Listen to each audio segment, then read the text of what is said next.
Hi friends, இதுல நம்ம probability based பண்ணதுல permutations and combinations பத்தி பார்ப்போம். So permutation is denoted by P and combination is denoted by C. So combination ஓட formula வந்து NCR, permutation ஓட formula NPR. Just நம்ம select மட்டும் பண்றோம்னா அது வந்து combination, select பண்ணி அதை arrange பண்றோம்னா அது வந்து நமக்கு வந்து permutations. So select பண்ணி அதை arrange பண்றோம்னா அது வந்து permutation. So combination ஓட formula வந்து என்னன்னா n factorial divided by n minus r the whole factorial into r factorial.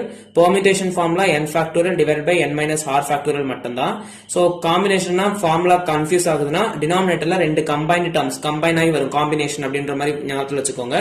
Then moreover என்னன்னா நம்ம வந்து எடுக்கக்கூடிய total number of terms, அதுக்கப்புறம் rனா என்னன்னா நம்மள சூஸ் பண்ணக்கூடிய வேல்யூஸ். ஓகே, சோ எத்தனை நம்ம வந்து சூஸ் பண்றோம் அப்படின்ற மாதிரி n வந்து என்னன்னா நம்மளோட total terms. சோ நமக்கு வந்து ஒரு probability ஃபைண்ட் பண்ண கேக்குறாங்கன்னா probabilityயோட ஃபார்முலா வந்து என்னன்னா event by நம்மளோட total probability.